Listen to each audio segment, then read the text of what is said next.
isso, senhores e senhoras, futuras e futuros advogados. Olha aí. Aqui. É isso, senhores. Aí vamos aí fechando aí com boa tarde, uma boa noite, uma madrugada dentro, aí quem está estudando aí madrugada, e vamos aí que interessa. Falamos aí antes aí de crimes contra a administração pública, agora será crime contra a administração da justiça, né? A justiça que sofre todo esse procedimento, esse crime contra ela. E aí, sem muita conversinha, nós vamos pegar ali a partir do artigo 338 e até o 359, tá? Vamos falar bastante crime envolvendo aí dentro desse título. Fazendo aqui, sem muita conversinha, vamos lá, o que interessa é isso, é conteúdo. Francisco foi vítima de uma contravenção penal, de via de fato, pois enquanto estava de costa para o autor, né, recebeu um tapa na cabeça, acreditando que a infração teria sido praticada por Roberto, seu desafeto, né? Tem aqui duas figurinhas, o Francisco, né? E o Roberto, né?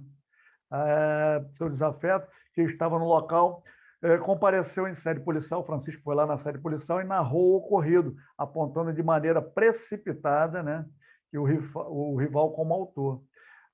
E, diante disso, foi instaurado o procedimento investigatório, tá? Abriu aqui o inquérito, né? Instaurou o inquérito policial, né? Pelo menos abriu alguma coisa de investigação em desfavor de Roberto, sendo posteriormente verificado em câmara de segurança que, na verdade, um desconhecido, que tinha nada a ver com Roberto, teria praticado o ato. Ao tomar conhecimento dos fatos, antes mesmo de ouvir Roberto ou Francisco, o Ministério Público ali ofereceu denúncia em face deste, né, em face do Francisco ali, por denunciação caluniosa, previsto ali no artigo o quê, senhora? 339, né, do Código Penal, tá bom? E considerando as informações, a senhora, como advogada de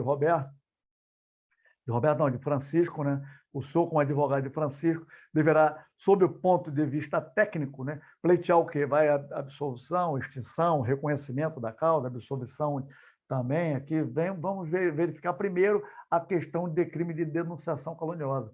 Vamos falar um pouquinho dele aqui rapidinho. A denunciação caluniosa, prevista conforme nós falamos 339 do Código de Processo Penal, é quando dar causa à instauração de um inquérito policial, ou mesmo de um procedimento policial também, procedimento investigativo, criminal, né? Ou também um processo judicial, porque a ação de investigação, a ação de verificar um crime, não se dá só na delegacia, pode o Ministério Público também fazer ali a questão de investigação também de um crime, não tem nada disso aí, tá? A questão é ou por inquérito, ou por a ação de um Ministério Público. Tá? Então, nesse sentido, a pessoa leva perante isso, surge, dá início, quando dá início, dá o start ali, é que já se consuma um crime. Tá? Não é só comunicar, não. É o fato de dar o start, tanto na polícia, tanto em sede policial, como em sede ali de Ministério Público, ou até mesmo em sede de judicial. Tá? Então, a pessoa sabe que aquele que ele está acusando não cometeu o crime, a verdade é essa, não cometeu o crime. Por isso vem a chamada denunciação caluniosa. Tá? A questão, em respeito à denunciação caluniosa, ela é um crime de ação penal pública incondicionada, tá? Porque não há nenhum termo lá dizendo que precisa de representação e nem mesmo de que seja privado. Ela é realmente uma ação penal pública incondicionada. Se não tem nada lá escrito, todas as ações que não tem escrito, não vem dispositivo nesse sentido, os crimes são de ação pública incondicionada. Tá?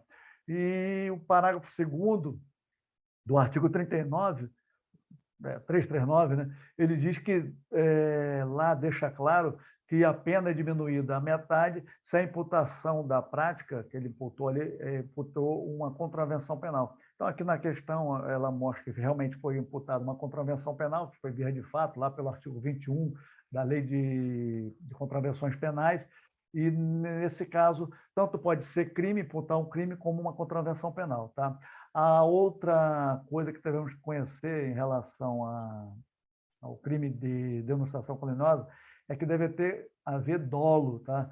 Ela é indispensável o efetivo conhecimento do agente acerca da inocência, ele sabe que é inocente aquela pessoa e deve ser atribuído àquele fato criminoso, e que, dado o início à instalação de algum procedimento investigatório, deve ter dolo, o dolo específico dessa pessoa. Ele sabe que a pessoa não é a pessoa que cometeu o crime. Mas observe aqui que o Francisco, na verdade, ele achava que fosse o desafeto, que estava ali, tomou um tapa na cabeça, aquela coisa toda, e ele achava que fosse o desafeto. Então, ele, na verdade, ele tinha ali quase a certeza que o desafeto dele que bateu nele. Nunca ia saber que um estranho ali qualquer fosse dar um tapa na cabeça dele. Tá? Então, ele acreditava ser, sim, o seu desafeto. Então, ele não levou ninguém às barras do inquérito, né? nem na polícia, dizendo não saber. Então, ele ficou naquela coisa, achava assim. Então, ele não pode ser a ele atribuído uma demonstração caluniosa, por tudo que nós já falamos, tá ok? E aí vamos verificar aqui, senhor. A letra A vem dizendo aqui sobre a absolvição do Francisco, né? A letra A vem dizendo sobre a absolvição de Francisco. Deu causa à instauração da investigação policial imputando a Roberto a prática de contravenção e não de crime. Vimos lá no parágrafo 2º do 339 que, como contravenção, é pela metade que se vai ter a imputação ali do crime. Tá? Então, tanto pode contravenção, também como pode crime, tá ok? A imputação ali de uma denunciação caluniosa. A questão da extinção da punibilidade diante da ausência da representação, já que o crime é de ação pública condicionada, não. O crime é de ação pública incondicionada, tá bom? Incondicionada, tá ok? Então, estaria errado essa daqui. O reconhecimento da causa de diminuição de pena em razão da tentativa, pois que não foi proposta ação penal em face de Roberto, a questão da tentativa. Caberia tentativa? Sim, cabe tentativa, tá? A razão da tentativa cabe. Às vezes, por o crime, na verdade, o crime de denunciação caluniosa, ele é chamado crime plurissubsistente, tá? Ele tem fase ali de intercrime. Então, pode ter ali o delegado dizer, olha, esse negócio aí está meio confuso, não vou dar início a nenhuma investigação. E aí acontece ali que o delegado não dá início à investigação, leva a conhecimento do Ministério Público, o Ministério Público vai e assim a ocorrência da tentativa ali, denunciação caluniosa, né? Por não haver proposta de ação penal, tal, mas houve já a questão ali do início da investigação. Observe que já iniciou a investigação, não precisa nem da questão da proposta, não, tá? Basta iniciar, ou seja, se consuma logo pelo início, tá? E admite sim a tentativa. Então, aqui, claramente, a absolvição, pois o tipo penal exige o dolo direto, justamente. Não houve dolo direto ali da maldade do Francisco querer levar o seu rival para a investigação e ser punido ali. Tá? Ele acreditava piamente que tinha sido ele que fosse cometeu o crime, tá bom? Então, a letra D aqui é a nossa alternativa correta, tá ok? E aí, vamos para 226. A questão aqui traz que após a realização, após realizar o roubo, né, de um caminhão de carga, né, os roubadores, os ladrões ali, eles vão e não sabem onde guardar, né, não tem planejamento, nem nada, da coisa subtraída após o transporte para outro estado, deveria depois transportar para outro estado. Diante dessa situação, procuram Paulo, né? O Paulo é amigo lá dos criminosos e pede para que ele guarde a carga subtraída em seu galpão, né? Ele sabe que o Paulo tem um galpão lá, apenas por 24 horas, admitindo a origem, falaram, olha, realmente nós fizemos um roubo, fizemos um ganho aí, e acabou que não temos onde guardar esse material. E o Paulo ajuda, né? Não tem problema nenhum, o Paulo ali, né? Ajuda, né? Tem problema ou não tem? Tem problema. No seu galpão, utilizando ali como uma oficina mecânica, até o dia seguinte. Sendo que a polícia vai em contra, né, naquela madrugada, todo o material ali do galpão de Paulo, que é preso em flagrante, corretamente. E aí, diante desse quadro fático, né, o Paulo poderá responder por qual crime? A receptação, Paulo ali ele sabia que era produto, ele iria se beneficiar daquele produto? Não, ele apenas ia guardar. Então, não houve receptação ali previsto no artigo 180 do Código Penal. Se não houver receptação, quanto mais qualificada, né? Volta aqui, quanto mais qualificada, né? Ele nem passou. Roubo majorado, ele nem sequer teve nenhuma participação no roubo, ele nem sabia que tinha ocorrido, ficou sabendo no momento ali que os criminosos pediram para que fosse guardado ali no galpão dele. Então, não tem nada a ver, participou em nada do roubo lá, nada, nada, nada, nada. Tá? Então, aqui não podemos... E favorecimento real, sim. Existe crime? Favorecimento real, sim. Favorecimento real. Previsto aí no 3... Volta. 339, né? 339, não, 349 do Código Penal. 349 do Código Penal, tá bom? E ali, por que real? Por que real? Ah, porque foi real, encontrou o material? Não, porque real vem de res. Res quer dizer, em latim, coisa. Res pública, res furtiva, coisa que é de produto do furto ali. Então, res é coisa. E daí, res, real, tá? Real, a questão de real, por isso favorecimento real. No 348, senhores, no 348 tem um favorecimento pessoal, tá? Que é o pessoal. Aí já está dando a guarita aquele fugitivo, aquele que cometeu o crime, né? E aí já está homiziando aquela pessoa ali no 348. Agora, se a pessoa que está sendo ali, o criminoso, que para não ser pego da justiça, não ser pego pela justiça, não ser pego pela polícia, se o criminoso for ascendente, descendente, cônjuge ou irmão desses aí, quem está dando a oportunidade, fazendo um favorecimento pessoal, não irá responder por crime algum, tá? Ficará isento de pena. Agora, se essa pessoa, mesmo que seja cônjuge, ascendente, descendente, irmão, e aquele criminoso pede para guardar a coisa, ter um favorecimento real, aí não tem isenção de pena, tá bom? É isso aí, a informação é. Agora, pega aí o 349, a linha A, 349 é a linha A, que fala lá de levar para presídio, né, para estabelecimento prisional, a questão de aparelho telefônico, né, comunicação móvel, ou rádio ou similar, tá? Aí tem até uma jurisprudência que fala, olha, você não pode levar aparelho, tá? Agora, às vezes leva chip, o chip entra como fato atípico, porque não está no dispositivo legal, levar chip. Ah, mas o chip pode, mas se pegar, não vai ter crime algum, é fato atípico, tá? O chip. É o que acontece aí no dia a dia. E aí vamos para frente aqui no 227 vem dizendo que Patrício, ao chegar em sua residência, constatou o desaparecimento de um relógio que havia herdado ali do seu pai, né, do falecido pai, suspeitando de um empregado que acabara de contratar, empregado novo, não tinha aquela questão de confiança, achou, né? Então fica sabendo, né, que ficara sozinho por todo o dia no local. O Patrício registrou o fato na delegacia própria, apontando de maneira precipitada o empregado, né, como autor da subtração. Sendo instaurada, começou já, instaurou, deu start, acontece já, o crime já se consuma. Né? Instaurado o respectivo inquérito em desfavor daquele ali suspeito, do suspeito que foi o empregado. Ao final da investigação, o inquérito foi arquivado, o requerimento ali do Ministério Público ficou ali demonstrado que o indiciado não fora o autor da infração. E o Patrício aí fica preocupado, né? Deu causa à instauração do inquérito policial em desfavor do empregado, cuja inocência restou demonstrado. E é correto afirmar que o seu comportamento configura o quê? Aí voltamos, já trabalhamos sobre denunciação caluniosa. A questão é, o Patrício, né? Ele agiu com dolo específico, ele tinha ali a certeza que o seu empregado não era o autor do crime e mesmo assim levou para uma investigação policial. Ora, então, tirando tudo isso aí, senhora, não tem como pegar e atribuir a Patrício crime de denunciação caluniosa algum.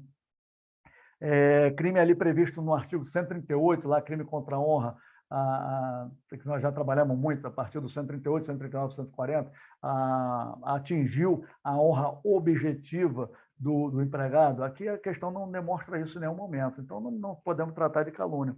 E outra coisa aqui também, não há denunciação caluniosa culposa, tá? Não tem termo culposo, não tem especificação culposa.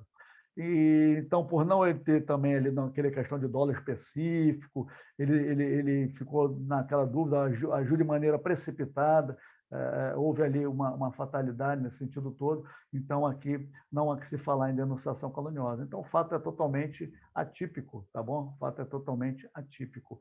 E é o que acontece aí. Vamos para 228? Está acabando aí, senhor? Está acabando? Está acabando, senhores. Muita informação. Foram 230 questões aí, muito bem aí trabalhada, muito bem comentada, tá? E aí vem dizendo que Baco, né? O Baco, o senhor sabe que ele é o deus da uva, né? Na mitologia romana. Após subtrair um carro esportivo, né? Determinada concessionária de veículo, telefona para Minerva, né? É sua amiga, né? A quem conta a empreitada criminosa. Ele contou, olha, Minerva, mas contou naquele momento. Ou seja, Minerva ficou sabendo daquele momento ali que ele havia subtraído um carro, né?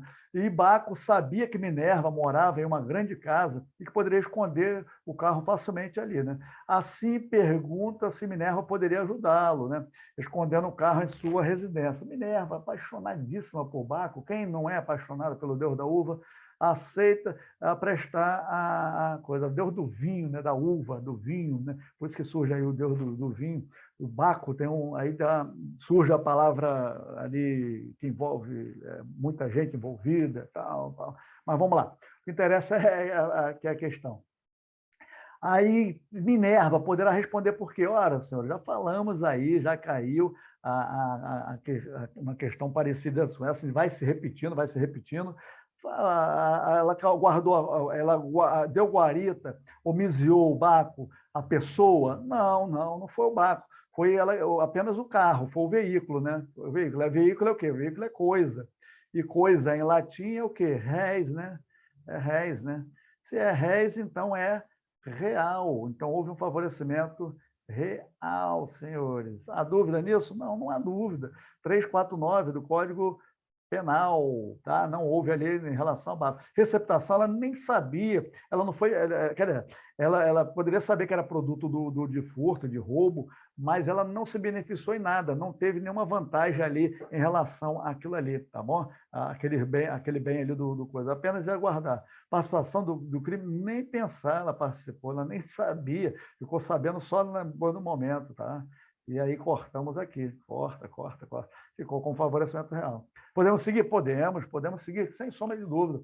Ao tomar conhecimento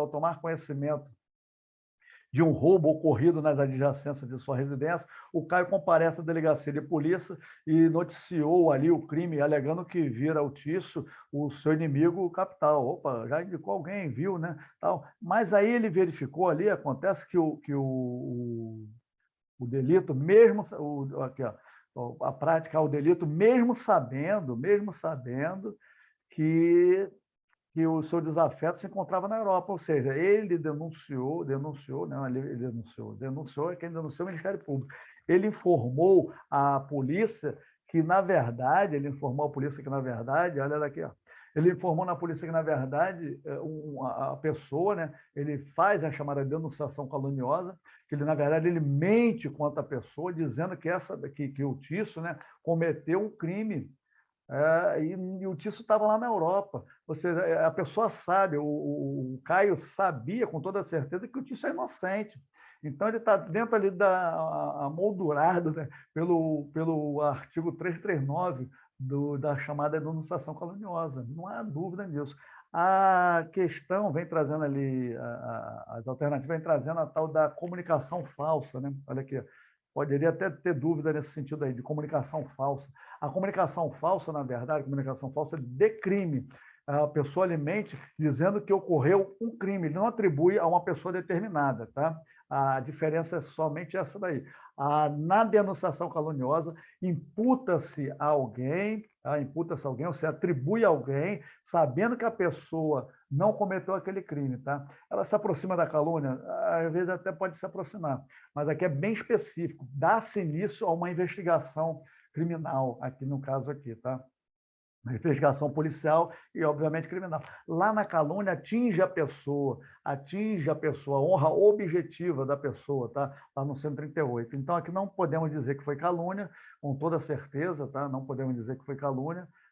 Primeiro que Tício nem ficou sabendo disso aí, nem por terceiro, nem por ninguém. E ele, o Caio não compareceu à polícia como testemunha, então ele não cometeu o crime de falso testemunho, ele não estava como testemunha, e sim ele foi relatar o fato lá, que na verdade era um fato mentiroso, então não entrará como testemunha. A comunicação falsa, nós vimos que ele não comunicou falsamente um crime e ao contrário, ele atribuiu, ele imputou a Tício um crime que realmente Tício não cometeu, tá bom? Então não seria comunicação falsa, tá bom, senhora? E aí temos a chamada denunciação caluniosa. Já falamos bastante dela, muito, muito. Aquele dolo objetivo, aquele dolo ali subjetivo, o dolo mesmo, a subjetividade do Caio aí, bem específico. Ele falou, ia lá e só para perturbar a vida de Tício. Né? Nessa hora, Tício realmente não fez nada. Vamos concordar que Tício não fez. E aí, fechamos aqui, senhor? Fechamos com muita tranquilidade. Vamos fechar aqui. Olha aqui, ó, para a ocorrência de... Aí nós temos lá denunciação caluniosa, comunicação falsa de crime. Aí vamos ver, ou denunciação caluniosa ou falsa de crime, essa lacuna aqui. Para a ocorrência de... Não basta a imputação falsa de crime, né? Mas é indispensável que, em decorrência de tal imputação, seja instaurada, por exemplo, uma investigação criminal, uma investigação policial ou processual. E aqui, além de ele imputar falso crime, que não é indispensável, lógico, e aí, da decorrência dessa imputação, surge o quê? Uma investigação policial. E aí nós estamos falando com toda a certeza de denunciação caluniosa, tá? Denunciação caluniosa. Aqui ele não apenas comentou uma comunicação falsa de um crime, ele não deu nem nisso ali, a comunicação falsa de crime não atribui, é indeterminado, é indeterminado a alguém, a alguma pessoa. Tá? E aí, temos aqui, já sabemos que é denunciação caluniosa, tá? Então podemos cortar com toda certeza ali a questão da comunicação falsa. Então, ou seria A ou B. Aí vem seguindo aqui, a simples imputação falsa, de fato definido como crime, pode constituir, tá? Que constitui infração penal contra a honra. Tá? Então, se possui aqui, ó, e constitui infração penal contra a honra, pode ser calúnia ou difamação, mas quando eu imputo falsamente um fato definido como crime, eu estou trabalhando o quê? Com calúnia. Tá bom? Estou trabalhando com calúnia, não tem nem dúvida, nada. Calúnia, tá? Calúnia. Enquanto é um crime contra a administração da justiça. Qual é o crime contra a administração da justiça? Denunciação caluniosa. Então, temos calúnia, temos denunciação caluniosa, temos calúnia e, novamente, denunciação caluniosa, letra A, tá bom? E aí, senhores e senhoras do meu Brasil, futuros e futuras advogadas e advogados, terminamos aí com muita tranquilidade mesmo, com um estudo aí, como mamãe diz, nem com muita sede ao pote, nem com muita fome ao prato, com toda essa parcimônia, terminamos aí os estudos aí de todas as questões que caíram até o momento em primeira fase em direito penal, que vai sustentar tanto para o senhor responder a primeira fase e a das questões que caíram em direito penal, como também na segunda fase, quando for fazer a prova discursiva ali das 4 questões discursivas e da peça. Muito importante, isso aqui dá uma base fora do comum, senhoras, não tenho dúvida.